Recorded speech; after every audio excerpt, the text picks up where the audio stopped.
Today is the 26th of November, 2019. My name is Connor Campbell, and I am joined by Michael Wilson, a Salem State University student and Army veteran. Thank you for agreeing to be interviewed today. Of course. So, you were born in Melbourne, Florida. Did you grow up there? No, I grew up in Beverly, Mass. Beverly. What was your childhood like there? In Beverly? Yeah. Incredible. Awesome. I think I had a very good childhood. I had incredible parents, awesome brother and sister. I'm the oldest of three. It's really good. I guess just the regular American dream growing up, man. And did you enlisted directly after high school, right? Yes. What made you choose that path? The military for me is something that I always had been fascinated by.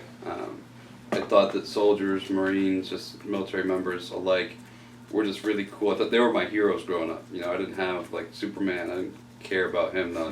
It was the military guys, police, first responders. Those guys were my heroes. And coming to the end of my high school career, it was my junior year. I had no idea what I wanted to do. I had just been in school for 12 years, from preschool on, you know, and to me, not knowing what I wanted to do prompted me to maybe not be the smartest decision to go straight into college. And I thought, you know, maybe I'll just go in the military. That was more of just like a humorous thought at the time, because it's a huge commitment. It's not just a job, that's a lifestyle change in general. It just completely engulfs you. So, but I didn't know that. It was just more of a thought. And then I went and talked to my friend's father, who was a recruiter out of Peabody, and I went back to my dad and I explained to him what I wanted to do, and he was on board, and I enlisted actually when I was 17. So it was pretty cool. On my 18th birthday, I was at MEPS, the Military Entrance Processing Station in Boston, and I oathed in, and that was it. Just waiting for my date to go to basic. So your dad was happy about that. How'd the rest of your family feel? Even your dad? Yeah, so I wasn't the best kid in my high school years, for sure. I did a lot of things I wish I hadn't done, but I had learned from, thinking back. My dad was enthused with the fact that I had made such a big decision, because that's a big step for the family in general. It's not just the individual, you know. My mom was pretty on board. A little skeptical. I feel like every mother in the world, hearing their son is going off to the military, since the time of the first military is not an easy thing. But to the same respect, she was happy. She was proud. She understood my decision. She understood that that's what I wanted to do. So she was really on board too. So it's cool. It's nice to have that support. That's good. So you've enlisted. You've got your ship date. When you went to boot camp, how did you feel during training? Because you described at one point boot camp was a shit show. Yeah. In your words. Yeah. So when I did training, my basic training in Fort Sill, Oklahoma, which was a shit show. I mean, I was not a fan of Fort Sill. But when I first got there, it was hot. It's the middle of the summertime. There was a 2-month drought, no rain, no nothing. So our whole training experience was in 110 plus degree weather. I was in a relationship at the time. Things weren't going fantastic. My relationship with my family wasn't fantastic. So when I got to Oklahoma and I started getting screamed at, was a huge eye-opener for me. So I was like, I have been trying to run the mill at home in my head by my damn self for too long. I can't believe I ever would be like that. So it was a really big eye-opener for me, which then made me feel really guilty about some of the things I had done, which then made me, and you can't talk to anybody when you're in training, so I just sat there and just brewed in my thoughts, and that was for us. As far as a shit show, I think the biggest shit show part of it would really be just the heat, getting smoked all the time for people doing stupid stuff. One day we went to the chow hall one morning, and I believe it was either after a ruck march I think it was after a ruck march. And we were all tired and we were just hot and we were just dead. And we went and we ate breakfast, but they let us eat whatever we want. So typically when you go to the chow hall when you're basic training, at least in 2011, there was a set thing you could eat. You couldn't touch the ice cream, you couldn't touch anything good. You just eat the normal food, whatever, understood it, didn't question it, whatever. So this one particular morning, they let us go and eat ice cream, whatever the hell we wanted, and it was fantastic. But unbeknownst to us, once we finished eating, we were probably 3/4 of the way through, and the drill sergeant started screaming. He was like, "Get up, get up, get up." So we had just engulfed ice cream and all this other junk food, milk, whatever, and we got outside and he made us sprint back to our bay. So, I mean, you could just imagine, my shoes were like 2 shades of brown. I just had throw up all over me from the guy in front of me, the guy in front of him, myself. So that was the perfect definition of the show, you know. So How'd you get through it? I mean, you've got the heat, the screaming, the belly full of ice cream. I think so. A big motivation for me while I was there was I had hyped myself going into the military up so much. Like, I mean, I don't even know what you could compare the level of, like, it wasn't conceitedness, but I just talked about it a lot, and I made myself out to be like, this is me, I'm making a huge change in my life. I think what really got me through it was my family. I had let them down so much, man. Honestly, like, I just with everything I was involved in high school, my attitude, I think I owed a huge part of that, and I had to finish for them. For myself, I really just wanted to prove to myself, I suppose, that I could do something other than what I was doing. Because the rate I was going, I wasn't going to end up anywhere 5-star, you know, it wasn't going to be good. But also with doing it for myself, again, like I said, I had really just hyped up everything, and I felt that if I failed at this huge stepping stone in my life, I couldn't go home and look at anybody, you know? Like, how do you fail out of boot camp? You know what I mean? People do, tons of people do, but I wasn't going to do that. There's no way. I couldn't let myself. So you mentioned your attitude in that. Do you think that boot camp and the military in general helped you fix your attitude? Sure. Or change it? Sure, 100%. I think it made me appreciate a lot more. I had never really been away from home at that point, other than like going to camp, etc. So when I went to the military, from Boston to Oklahoma is a hike. It's the farthest I've been away from home, really. Different environment, pretty crazy, with the drill sergeants and everybody, and just being away from home. So I think that it gave me definitely a better understanding of what family meant. Meeting some of the guys, they're still my best friends, you know, that I met in basic. I definitely think that was a huge attitude changer for me.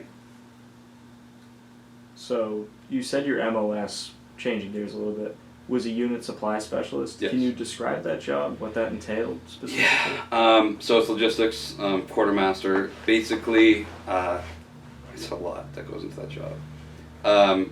Basically, you're in charge, you with your boss or you with your soldier, whomever is in charge, are in charge directly for the commander of your unit's property book. And the property book is basically, it consists of every piece of equipment that unit has. The commander, your captain, is signed for all of that. So your job is to make sure everything is there. Anything that's not there is accounted for on some type of supporting document. You have to, just compare the books and scrub it. It's kind of like a logistics accountant, per se, sometimes. But then on the other hand, you have to make sure your guys are all set for their training exercises, make sure you order everything they need, make sure you have enough of what they need on hand, coordinate with different units, different battalion staff people to get training event, land secure. I mean, there's a lot that goes into that, plus all sorts of different tasks that come down from higher echelons. It's quite a bit. It's a pretty busy job. Is that what you imagined the Army would be like when you first enlisted? No. When I had went to the recruiter with my father, I had went to go infantry. And this was, I went to my recruiter first without my dad. When I was 17, we were just talking. I told him I want to go to infantry, which is one of the easiest jobs to get into. No discredit to them. It's just easy to get into. You don't need as high line scores, etc. So I went back, told my dad, like, this is what I want to do. This is what I wanted to do. But then he went with me to the recruiter and kind of blindsided me and told him that he wouldn't sign the waiver for me to enlist if I didn't get a different job, which is very frustrating for me. So I thought my military career was going to be just infantry stuff, grunt stuff, just kicking in doors like that. I think that's what a lot of people going in want or think. Very different experience. I got to do a lot of that training, but my job just consumed every piece of me when I was at work. So when you describe your deployment, you mentioned providing air missile defense from the terrorist group PKK. Mm-hmm.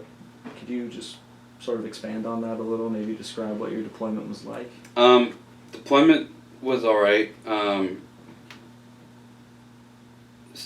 It was a pretty interesting experience. I think being a logistics person, you get attached to every different type of unit. So when I was overseas, I was with ADA, the Air Defense Artillery Unit, and then in Hawaii with 25th, I was with the Combat Engineer Unit.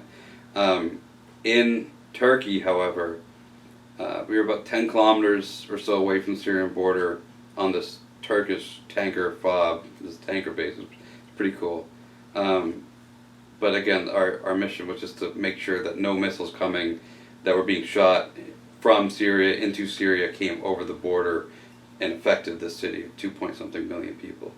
I think my deployment was really good for the first 6 months because I had volunteered for it and I was really wanted to get at least one under my belt before I had gone up. I had planned at that point to get out of the Army after 3 years. I was just like, I'll just do 3, get out, but I wanted to deploy. So overseas, my first 6 months was nice.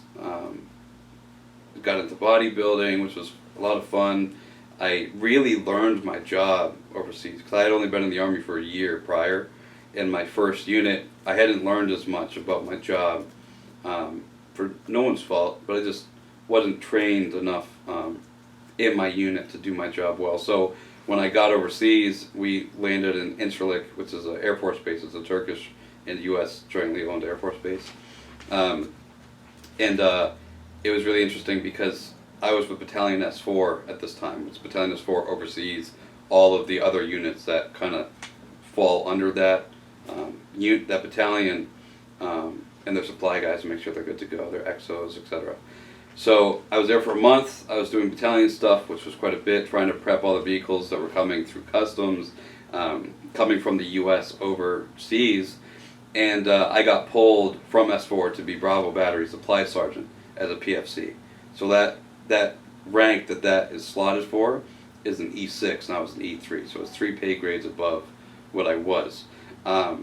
That was huge. That was crazy. That I was not ready for that at all, man. I didn't know what the hell I was doing.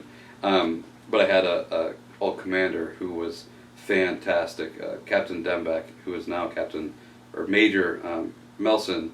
She taught me everything I needed to know, which is really cool because she sat there with me and really walked me through the steps. And it was cool that a commander knew so much about this job, which is good because the Command Supply Discipline program through the military, through the Army, is a commander's program. I don't know that too many of them know in depth about that. They just entrust their XOs, their supply guys to take care of it. But in my opinion, a commander that's familiar with that's really, really good. But she taught me everything. And that was a hard adjustment, trying to be live, doing my job for a whole unit when I was just like a peon in my first unit because my supply sergeant did everything and I just kind of watched.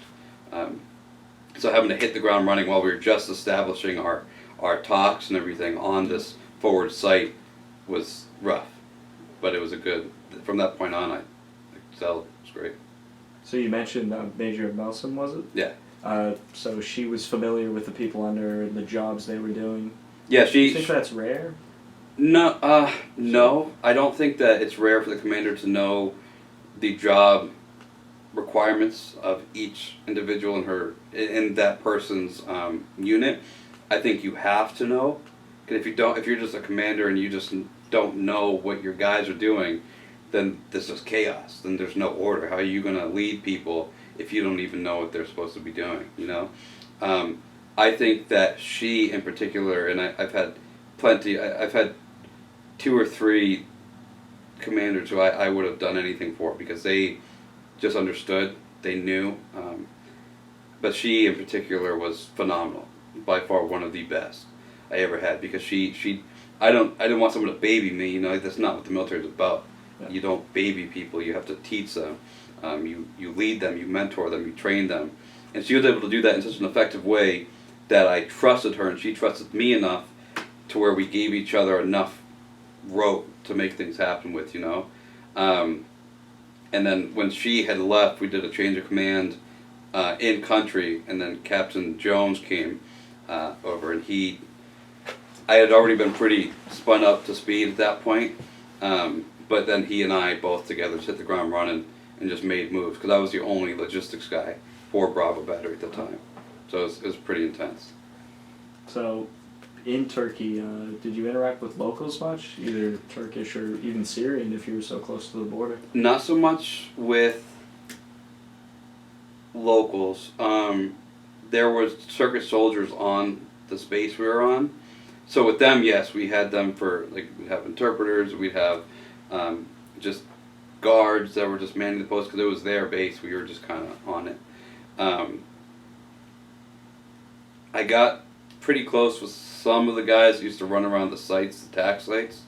I have a patch from him. I gave him one of mine. He gave me one of his, and it sounds like a stupid small momentum, but it was a pretty cool thing.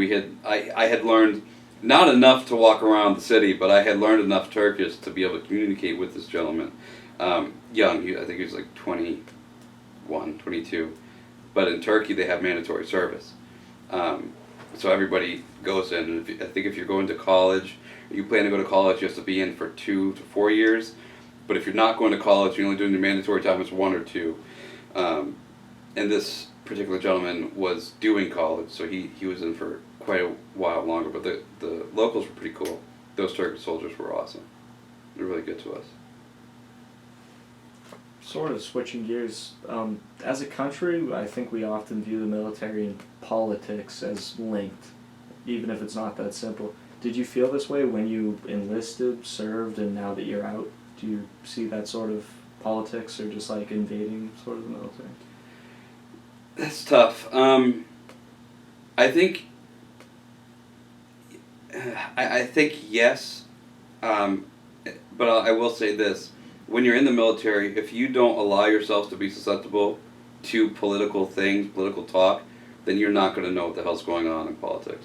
There is a lot of politics in the military. There has always been. Do I think there is some more now that are affecting soldiers? Yes. Could I pinpoint exactly what those are? No. I personally, when I was in, I didn't pay much attention to the politics, because, for example, with the President of the United States, he is your commander-in-chief, and it doesn't matter what's said or what's done. You do what is said, or what is there to be done, and there's no choice. Yeah. So, in my opinion, it is good, yes, to have a political view and be on whichever side of the fence you want to be on, but when you're in the military, in some respects, you don't get to choose. You just do. So, do I think politics are in the military? I think they're interfering? Yes. But to what extent, I'm not sure. I never really involved myself with that. The media definitely plays a role in that. What is something that you think the media got right while you were serving, and something that the media got wrong, just sort of about the military, maybe in general? It's an interesting question. I honestly don't really know how to answer that. I think the media covers what they're going to cover. I think that they talk about what they're going to talk about. There really wasn't much talk at all about, like, for example, my mission when I was overseas. I like to think it was a pretty important mission. I do. But other than just local military news and stuff, it was a pretty down low mission. Whether it means the mission was a little bit more secretive, I don't think it was. It wasn't any type of classified level that we weren't able to talk about it once we were there, or what. But I mean, I think that there's just not a lot of coverage on the military from the media anyway. None that should be covered. I don't think that there's enough of the right things, the things that should be covered, that are put out on the air. you see a lot of the stuff about tragic accidents, which should be talked about, but there's just not enough good. I don't think there's enough recognition for our guys that are doing enough, so that's how I feel about that. What do you think some of those good things are that you wish the media would talk about? I think so we see it typically more so on like Facebook and social media, but when something happens and soldiers go missing, like all these World War II and Vietnam vets and the POWs that are found overseas, all over the place, they find the remains, they bring them home. That's something you should talk about, because that gives families peace of mind. You know what I mean? It gives them rest. That's an honor to bring those guys home, to be able to bring them home. That's huge, and the country owes those guys. Maybe owes isn't the right word, but in my opinion, the country owes those guys the respect and that spotlight. Whether they're here or not, they did something that ultimately ended up in them not being able to come home to their families in one piece. So to have a spotlight on people like that, I think some of these guys that do incredible, heroic things when they're overseas, I think that is something that should be spotlighted more. Obviously, there's scenarios where you're not going to be able to, you're not allowed to, but if it allows, I think that absolutely should be something. The heroic acts, the sacrifice, it's really just the bad things, the tragic things that happen that are on the news, and it kind of puts a terrifying image on the military, like if you serve, you'll die, which is not the case. There's plenty of jobs, plenty of things you can do that you're not going to be in a combat situation like that. I don't know, man. They just kind of shape it how they want it to, and Sure. there's not much I can do about that, unfortunately. Looking back on your time in the Army, is there anything you would change about your service? If you could. If I could change anything, I don't know, man. I think that the good things that happened in the military for me were great and very beneficial. I think the bad things that happened to me were very eventful, but I learned a lot from them. I never got like any UCMJ action. I never got Article 15s. I may have gotten a couple negative counseling statements for stupid shit throughout the years, but never anything crazy. I think if I had the opportunity to go back, if I had to go back, I would have tried to change my units around a little bit. I would have tried to spend more time with my unit in Hawaii than in Oklahoma. I don't know. I don't think there's much I would have changed. And I by no means was I the perfect soldier. I was a pretty just regular Joe, just trying really hard at my job. But I don't know that I would change much. I maybe would have changed just trying to measure up with my buddies that when we were all, lifting and doing PT, when I hurt myself, which ultimately resulted in me getting out of the military, I may have changed that, not be so big-headed.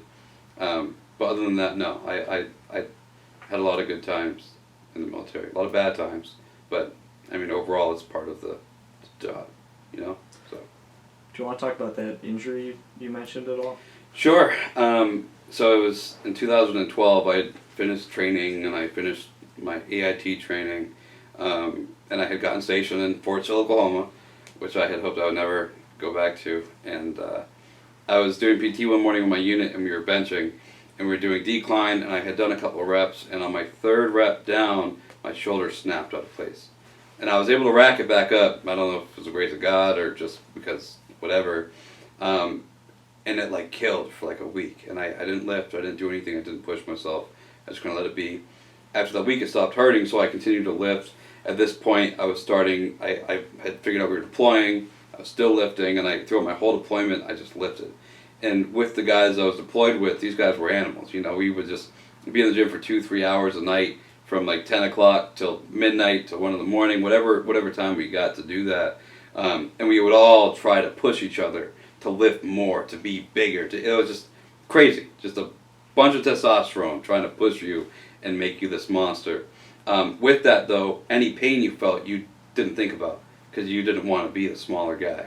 And this was with these particular... And the guys, if they ever hear this, they'll know exactly who I'm talking about. we just didn't want to be the smallest dude, you know. So I kept pushing. The pain got worse and worse and worse in my left shoulder.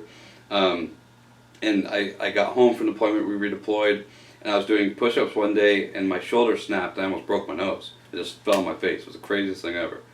And from that point on, I had these huge issues. I couldn't do push-ups. I couldn't do pull-ups. I couldn't carry certain weighted off. I mean, it sucked, man. I couldn't shoot prone. I mean, there's just my soldiering was basically taken away because of my just I don't know, being big-headed. I don't know. But I got to Hawaii. In Oklahoma, they couldn't figure out what the hell was wrong with me. They couldn't determine what it was. I got to Hawaii, and this major there had realized that it was a torn labrum.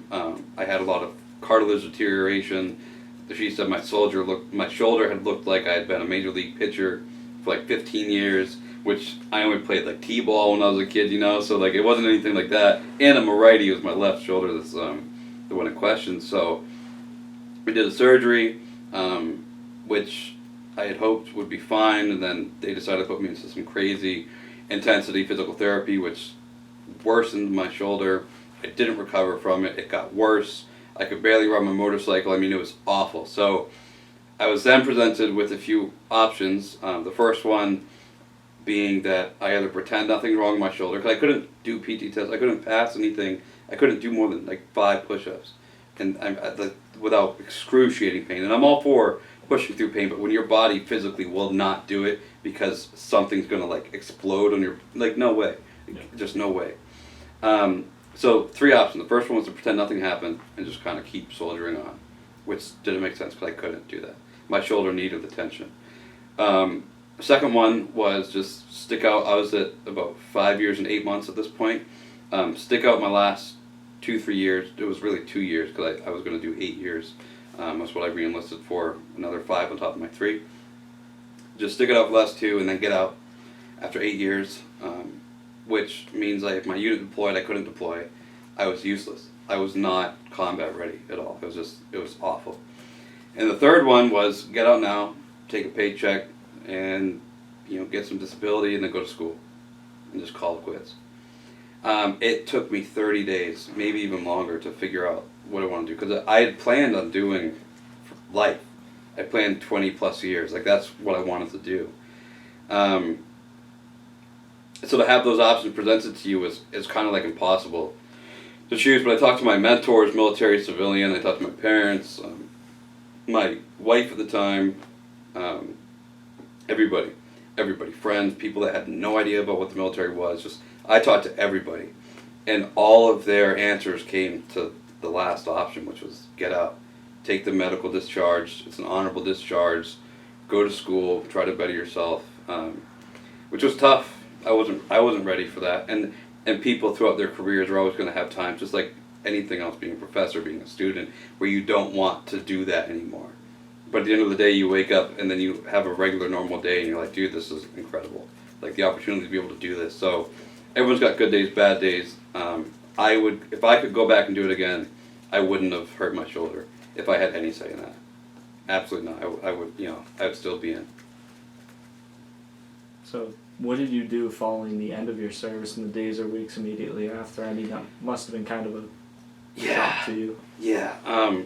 Coming home from the military, that transition was something I was not prepared for. That's something I like talking about a lot, because I don't feel like there's enough talk about it. When I came home, I was married, and I was getting, honorably discharged for my shoulder. It was a really abrupt thing. I made the decision, and I was out in like 60 days. And I had to get my whole house packed, my car, bike shipped, everything just shipped, running around clearing post. So when I finally got home, we had 30 days, we didn't have any of our household goods. And I didn't have my car for about a week and a half when I got home. So we had nothing. We were living with my ex-wife's mother, which was nice to be able to have that type of transition point, so we weren't just out without a paycheck trying to rent somewhere. So we got home, and things for like the first 30 days were okay. They're pretty alright, because the most leave you'll take in the military is about 30 days. That's like the most I've ever heard of someone taking, outside of like if you have like maternity leave or something. So anyway, that first 30 days was kind of cool. I was just kind of relaxing, visiting friends, visiting family, catching up on things I hadn't done in years, you know. And after that 30 days, I think is when I started having problems. I was running around, getting all my car stuff squared away. We got our household goods. I was trying to get just everything back to normal. I had signed up, or I guess you can call it signed up for school for Salem State. I got accepted, trying to go through orientation here, which is a whole nother story for a whole nother time. It was crazy. It was hard, and to be honest, I can't pinpoint what made it very hard. I was an alcoholic. I was drinking very heavily every day. I was having a really, really rough time. And then I ended up divorcing my wife of 6 years. So on top of trying to figure out what my purpose in life was after the military and trying to figure out how the hell I was going to blend into a school of 18-year-old kids and how I was going to try to shut off the military from my life was rough. Very rough. I don't even know how to explain that feeling, man. It's just, I was not prepared. Because so in the military you have structure and you have a sense of purpose and you have direction and you know what you're supposed to do all the time. And if you don't know, someone knows. And all your guys, you just make it work. When you get home, you're on your own, man. You know, it's just you in the world. That's it. You got your family, yes, but in your head it's you in the world. You don't have your brothers that you were with for years. I mean, you eat, sleep, shit, everything with these group of people. And then they disappear. And they're still there most of the time at different bases, but you're home, you know, you're not with them. You can keep in touch with them and it's good as a grounding support. But it's hard when you don't have that sense of purpose. That the military, in my opinion, is the biggest sense of purpose you could have. You're doing something way above yourself, way above anything you could do outside of the military. You know what I mean? You are just, that feeling's incredible. And then coming home, you're like, well, I'm not in anymore. Or you'll like wake up and you'll like get ready to go and you'll start packing your bags. I did that like 6 times. I'd wake up because I thought my leave was over. And I'd pack all my bags and I'd be like, oh, let's go. And I was like, oh, wait, I'm out. You know, that was a really weird adjustment. And I don't even know if I'm picking these points that I wanted to write because it's, when you're asked about that transition, everybody's going to be different. And what makes it hard is going to be different for everybody. But there are main points within that transition coming home that make it very hard.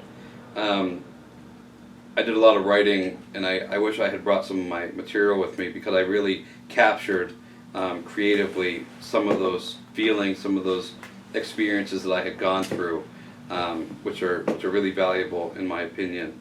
But that transition's hard. That transition's hard.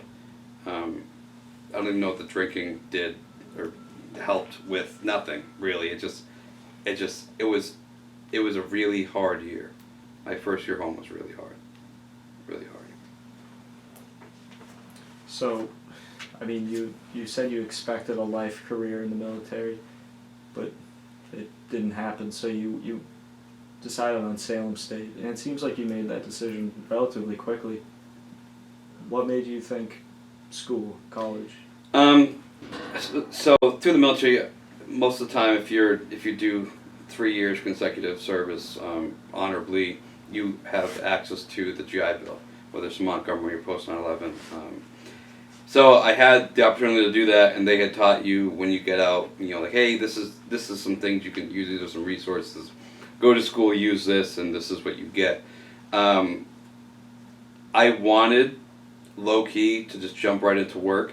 I didn't know what I was going to do still, just like when I was in high school. I didn't know. I had these incredible translatable skills from my job in the Army because I was logistics, and I had an opportunity from Raytheon when I first got home to go work, but I had been encouraged by mentors of mine that school would be the best bet, and that the job offer from such an incredible company would be available to you if you had a degree, maybe even more so than just now. So college to me, getting paid to go to school, your tuition's paid for, it made sense. I chose Salem State because both my parents were alumni here. They both obtained one of their degrees from Salem. It was close to home at the time I was living at my house in Beverly. It just made sense. I decided to work for this Mercedes-Benz dealership part-time and over the summers and on break just so I had something to do, make a little bit of extra money. But school seemed to be the most sensible thing for me when I got home. After leaving the Army, have you noticed any sort of habits or sort of thought structures that you've carried back with you from the military that you just can't shake? Yeah. Well, I guess if this falls into that question, sir and ma'am, growing up I was very, in my opinion, I was very polite. My parents had incredible manners. I mean, they are angels, my parents. And they always taught us, it's going to be Mr. and Mrs., whomever your friend's last name is, or whatever the case. You're always addressing adults and people respectfully, appropriately. So I still, to this day, call my friends' parents Mr. and Mrs. when everyone else calls them by their first name. In the military, though, I come home and at work I call everybody sir, ma'am, which ma'am gets me in some trouble sometimes because I feel like some people, when you call them ma'am, they take it as like you're calling them old. It's like, respectfully, you're old. Which isn't the case, so I mean, I want to clear that up. If you're called ma'am, it's a respect thing, and if it comes from a guy in the military or a man in general, it's not because you're old. It's a respect thing. I think something else for me, I'm always checking my time. Everything has to be on time. In the military, you have to be 10 minutes early to everything, and I'm legit 10 minutes early to everything. I have to be. If I'm not, I freak out, and I legit get anxiety. It's terrible, weird, just goofy. What else? I mean, there's plenty, man. My language is pretty colorful, and you go from being in a combat unit with a bunch of crazy but incredible people, you learn a whole new dictionary of words, which are not necessarily acceptable all the time, but those words tend to aren't always the best. So and I think for me, a problem that I'm having is sleep. So as was pointed out, that I definitely was a little bit late to class this morning. I don't sleep very well. I think for me that part of that is in the military, I would maybe sleep 3 to 4 hours a night, and then I was up at 4:35 to go to PT.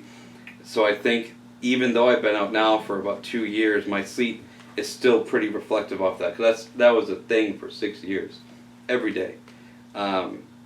So my sleep, definitely that schedule carried over, which sometimes can affect my class schedule. My 8 a.m.s, which are rough. I think also my way of, actually, as my girlfriend had just put this to me recently, my way of thinking around death is very different. I sympathize, I have sympathy, of course I have sympathy. I'd like to think I'm a really caring person. But when someone passes away, I am not as an emotional wreck as people would expect someone to be when something like that happens. So my sister passed away in August of 2015. I'm sorry. Yeah, thank you. From a heroin overdose, actually. And that was rough. I was pretty jacked up from that. However, it was like the first notification, when I first heard, I was stationed in Hawaii at the time, and she lived in the area. When I first heard that happened for my mom, I was in shock. It's my sister, for Christ's sakes. I'm going to be in shock. And I was upset. I may have cried once just from the initial shock, but and it makes me sound crazy, man, but I wasn't out of my head upset. So I got home, I came home on emergency leave, I saw my parents, and the way I managed that type of emotion is I pretended it didn't happen. So I came home, and my parents were, my dad's the strongest guy I've ever met in my life, emotionally, physically, meant everything. He's just strong. My mom was upset. My dad was upset. My brother and I, at that point, weren't really talking. He was upset. So that was hard, but and maybe it's because I've always been the oldest kid in the family. I got to try to be strong. I was a soldier, for Christ's sakes. I got to be strong. It can't be broken. But when I was at the wake for my sister, I walked inside. So before the wake actually started to the public, it was 3:30, 4 o'clock was the start of the wake. I walked inside, and I walked up to where the casket room was, where my sister, we had an open casket for 30 minutes for the family, and then closed for the public per se. But I walked up to that room, and I looked in, and then something just shut off in my brain, and I felt that it was my brain, my heart, whatever the hell it was, man. It was the most awkward, sketchy thing. I turned around, and I started pacing. I paced for 30 minutes. That remaining 30 minutes from 3:30 to 4 before those doors opened, I was pacing. My dad had to come and drag me in there to say my goodbyes or whatever. And it wasn't until I saw her, maybe I didn't want to see her. I think there was a sense of maybe just unrelated to the military, just doubt that it even happened, disbelief that it happened. It's your sister,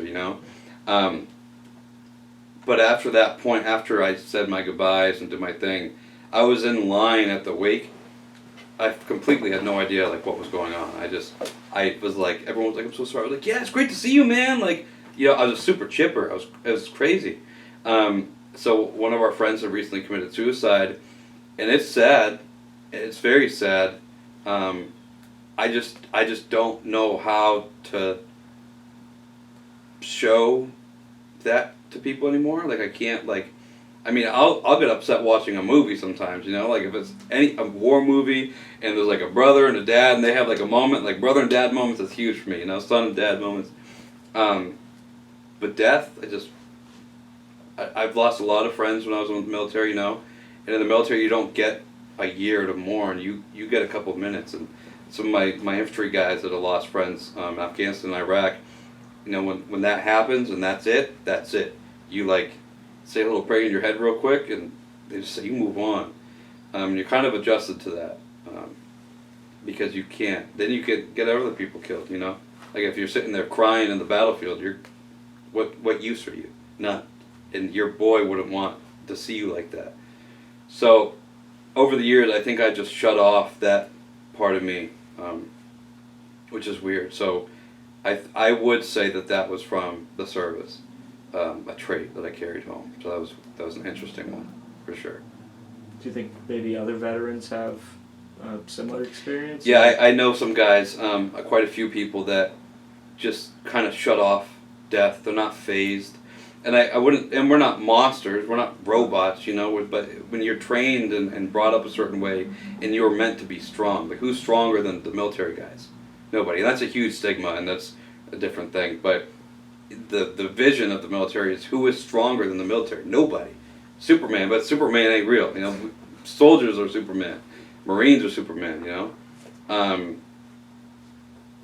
Maybe it's just not wanting to be weak, not showing weakness, because if your guys see you're weak, maybe you feel like they'll judge you or think of you differently, which isn't going to be the case because those guys those are your family.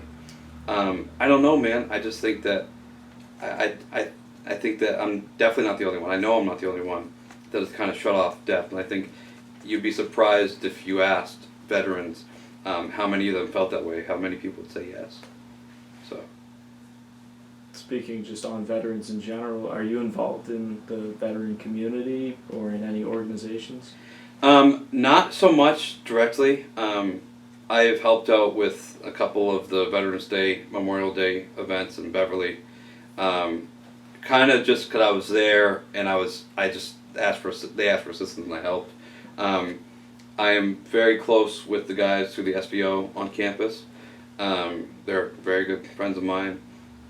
We've done more things in the past for vets, the community, writing groups, etc.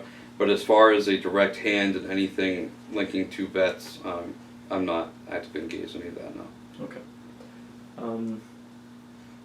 Sorry. So, as a veteran, you might commonly hear, "Thank you for your service." Is there anything that you wish civilians might say to you that isn't that? Maybe they might ask you? That's an interesting question. All my veteran buddies would have a couple cents for this. I don't. I think that when people say it, they mean it genuinely, and they just want to legitimately just thank you for what you've done. I think that sometimes it can become a lot. Like, it's kind of awkward sometimes when someone's like, "Thank you for your service." You're like, like, what am I supposed to do, man? Like, all right, cool, thank you, but thank you for what? So I've learned over the years of just saying, like, thank you for your support. And I leave it at that, because then it's awkward. It's really awkward, because then there's like you're just kind of looking at each other, and it's like, well, anyway, you're billed. You know what I mean? Like, it's just weird to say. I think that some people I know get upset when someone says thank you for your service. Not upset, more mad. I don't understand that really. I mean, I'm not looking for attention. You know what I mean? I don't gonna go out and be like, "Hey, I'm a vet. Thank me for my service." Like, that's not what I'm doing. I don't think anybody does that. It's weird. But I think that civilians, they just, not everybody thanks you. Some people may want to, but they just don't speak up. Some people just may not care. But I think for the people that actually do take the time to thank a veteran for their service, I think it is a meaningful thing. But just understand to the civilians that sometimes we may not know how to respond, and the response you get may not be what you were expecting, but it's just a kind of weird, it's hard to answer, I suppose. So. What would you say to a young person today that's thinking about enlisting? Is there any advice you would give them that you wish you had gotten before you enlisted? I think the biggest one that I'll stick with is that do your research on the branch and what job you want. I obviously wanted to go in as infantry, and that was like it. Just wanted to shoot shit and blow shit up. That's what I wanted to do. But I'm very fortunate and very appreciative of my father for helping me find a job and pushing me to find a job that had translatable skills getting out. Because I don't know what another job would be comparative to, but if you go into the military as something that has no type of translatable skill to the civilian world, because the military will end one day, whether it's 3 years, 6 years, 30 years, it will end. And when that ends, you're going to need skills outside of just leadership to be able to work.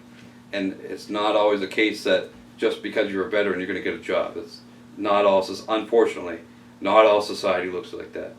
And if you don't have any experience getting out, you're going to have a hard time finding a job. So, yes, infantry's cool, and the guys that are infantry will they'll bleed blue till the day they die. But at the end of the day, man, it's I think if you were a young person looking to get into the military, do your research, figure out what interests you, and then what your already goal was for like a future job. See if you can't find something that's relatable to in the military that you can just use when you get out. It's just setting yourself up for success. That's it. What's it like from your experience being a veteran at Salem State? It's all right. I think that there's an adequate amount of support on campus for vets. However, when I say that, I mean specifically through the VSO and then the first year seminar for student veterans. I think that people outside of those organizations and people outside of those faculty members are not as able or trained or I guess just experienced enough to really deal with veterans. And we're not aliens, we're not crazy, but we're older and we're a different breed of animal, we're just a different breed of people. That's it. I think that the people that they do have on campus, though, in particular the gentleman who oversees this whole project, do an incredible job when they know how to deal with veterans, because it makes it so easy for us to be in a class. And having vets all in the same class together is huge, and it's a huge, huge success for the transition process for veterans, because you're with guys and gals that have done what you've done, and you're in the civilian world now, and you're in a college institution that is a very different, we'll just say they lean a different way than what we do in the military most of the time. But when you get to be surrounded by professors and students who are vets or who know vets, it makes you feel more comfortable. It makes you feel like you can do school, and that's my opinion, and that I share that with a lot of the gentlemen that I had met actually in the student veterans group on campus here at Salem State my first year. Is that I do think that Salem State has a good veterans program. I think they do a good job. What are your plans after you graduate from Salem? Oh man, I don't know. I still don't know. It's a big question. I know, it's a huge question. I've kind of narrowed it down, and my parents helped me try to figure it out. You know, they said pick 3 things that you really love doing. One of them is I love talking, I love people, and I love helping people. So there's a lot of jobs that fall under those categories, but I don't know if that's really what I want to do. I don't know. Real estate really interests me. I'd love to start my own business. I'd love to get into commercial real estate, investing, ownership, entrepreneurial-based studies really, really interest me. I think that modern day millionaires now are just entrepreneurs, man, and they just kind of step off the beaten path from what society expects of you, and just make it. They figure it out, and it's not easy. But I think that as a veteran is something that we do anyway. You kind of, being in the military, you're off the beaten path. You're kicking through jungles, you're doing whatever you're doing through the mountains, and you got to figure out your way. So I think after school, that's what I'll do. I'll get a business degree as a plan. So I'll just take that and kind of use it as a blanket to help me get to wherever that is I go. So this will be the final question. Sure. Is there anything that you wanted to say that we didn't touch on in the interview? Anything you wish we had touched on? No. I think it was really well rounded. I think the question's really good. I think it was in depth enough. I think that if I had to put a special emphasis on anything, it would be the transition process for vets coming home. I really don't think that there is enough literature or enough advice for vets coming home, because that transition is different for everybody. But I think that veterans returning home need to just be ready for that, and be really open-minded, because we go into it with a single mind that we've had for years, and it is completely different from anything we've done. And some people will argue, well, you were home before for 18 years, you're just playing, it can't be that hard. But try doing military for 6 years, active consecutively, and then being thrown back into society that aren't military. That's nothing can prepare you for that. But you just got to keep an open mind, and just be willing to learn, I guess. And I think I didn't allow myself to be open-minded. I was very just against everybody and anything that wasn't the way I thought, because what I thought was right and what I thought I knew was what I was taught in the military now. But I think that this, just try to figure out an easy, and talk to each other, just resource, network. Try to figure out what helps other people transition out, because that when that time comes, it's going to come fast. And there's a lot you have to put into place to make it happen. But that would be the only thing, is to transition out. Thank you so much for lending your time Thank you today. for interviewing me.